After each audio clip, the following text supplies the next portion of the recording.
Gusto kong magkausap na tayo. Ayoko! Pareho tayong nakatira sa isang bahay. Kung parati tayong ganito ng ganito, hindi tayo magkakaroon ng katahimikan ng loob. At kung ganito tayo ng ganito, makatatagal ka ba? Ako oo, dahil sa amin ang bahay. Ikaw, nagtataka ako kung bakit nagtsatsaga ka pa doon. Ano ba kasalanan ko sa'yo? Pag-usapan nga natin to, and then! Ayoko sa'yo dahil sinungaling ka! Inimbento mong lahat ang storya mo sa papa ko. Ang buhay mo, ang pagkatao mo. Pati yata ang pangalan mo eh. Kung naging tapat ka lang sana, kung magtatapat ka lang sana ng katotohanan, kung hindi mo sana niloloko ang papa ko, pati na rin ang tita Agnes ko, pati na rin lahat ng mga kasamahan namin sa bahay. At ako, Darwin Salvador, kung ikaw nga si Darwin Salvador, tatanggapin kita. Pero sa mga kilos mo, sa mga pananalita mo, sa mga...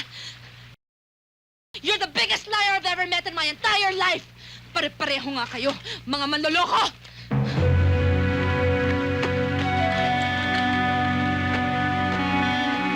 Josa! Ano?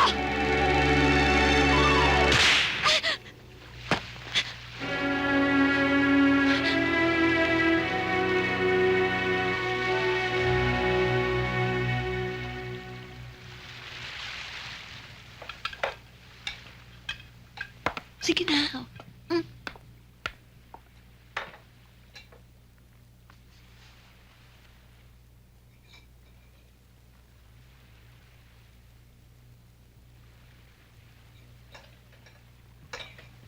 Gusto ko magpasalamat sa ginawa mo sa akin. Ako rin. Madalas ko nga pinagsasabihan niya na huwag pupunta sa gubat nang walang bodyguard. At, Agnes, Oh. ang sarap ng sopas. Tikman mo.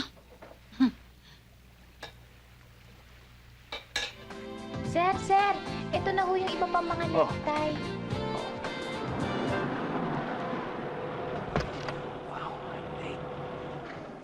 Hi! Oh, hi. Good morning. Good morning. Parang hindi yata maganda yung necktie mo ah. Huh? Ito yung pinabibili ni Darlene na libro. Opo. Okay na to. Hindi siya maganda eh. Ay, I'm running late. Hindi, sandali lang to. It will only take a few minutes anyway. Okay. Kasi, dapat, kinagabihan pa lang, inaayos mo na yung mga gamit mo para sa umaga, hindi ka natataranta. I was so used to Lisa. Hindi naman ako nag-aayos nito dati.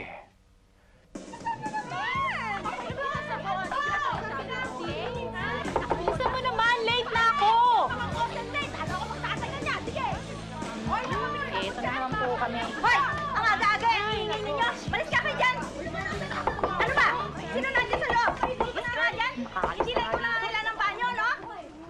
Dapat ho kasi nagdadagdag na kayong banyo eh, di ba? Ano? Naghahanap ka pa ng banyo? Ang baba-baba na nga ng upa ninyo dito eh. Puro pa kayo mga reklamador. Ha? Tingnan natin kung makakita naman kayo maupahan ng kagaya nito sa akin. Kung gusto nyo, maghanap kayo ng ibang maupahan. Pambihira naman ho kayo. Ang aga-aga, high blood kayo. Isa ka pa! Hindi ka pa nakakabayad sa upo mo dito. Sa biyernes po talaga ako makakabayad eh. Asus! Ano naman kaya magiging palusot mo sa biyernes? Alam niyo ho, kaya hindi ako bumibili ng alarm clock. Kasi kayo pa lang ho, alarm clock ko na. Eh, paano ka bibili ng alarm clock? Sa gabi trabaho mo. Hoy, Sam, bakit hindi ka gumaya dito kay Prissy? Bakit hindi ka mag-SGO? Ho, tsaka pagkanta ho talaga sa bandang hilig ko eh. Naku, may pahilig-hilig ka pa? Wala ka namang salapi? Alam mo, dadmahin mo na lang yan. Manhid na ako dyan eh. Napakasuplada. Akala mo kung sinong beauty. Siya ka naman. Hoy, narinig kita! Hay nako, alam mo, Sam, may kwento mo yan si Barubs eh. Ayaw mo ba talaga mag... Alam mo, Chrissy, hindi ko yata talaga kayang trabaho mo eh. Eh bakit hindi mo makakaya? Eh wala kang kahirap-hirap eh. Biruin mo, chika ka lang ng chika sa customer. Tatong na kaagad. Malay mo naman, balang araw ma-discover ako. Day, wala kang kinabukasan dyan. Gutom lang ang aabutin mo. Kaya kung ako sa'yo, mag-iba ka na lang ng linya. Well, pwede ako mag-teacher. Mas gutom yan. Eh di mag-a-apply ako sa abroad. Hay nako, DH ang labas mo niyan. Baka ka pa.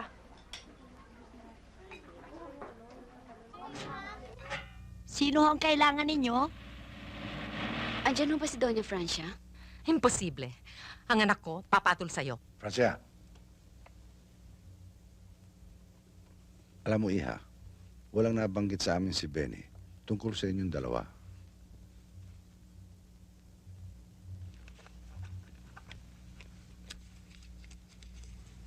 Ito po ang mga sulat sa akin ni Benny. Pinangakuan po niya ako ng kasal bago siya na aksidente.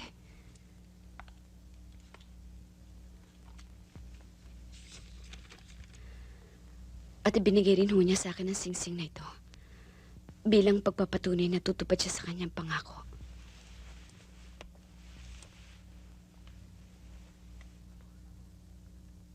Yaman din lamang wala na si Benny. Babawiin ko na muna ito. Kahit wala na si Benny, kahit bawiin niyo ang singsing, hindi pa rin matatapos ang relasyon namin, Doña Francia. Ano ba talaga ang gusto mong mangyari? Buntis ho ako. Magkano ang kailangan mo? Hindi ko ho pinagbibili ang karangalan ko, Doña Francia. Kung ganon, anong gusto mong mangyari, Iha? Gusto ko lang humatiyak na magiging maganda ang katayuan at kinabukasan ng aking anak. Dahil wala akong maipapangakong ganun sa kanya. Dito ko ho isisilang anak namin ni Benny para madala niya ang inyong apelido. Pagkatapos so iiwan ko na ang bata sa inyo. Kahit masakit sa loob ko. Para guluhin mo kami mayat maya, ganun ba? Hindi ho. At hindi na ako magpapakita sa inyo. Sa aking anak. At hindi rin ako hingi kahit na anong kapalit. Ma, Pa, mahirap ba gawin yung hinihiling niya?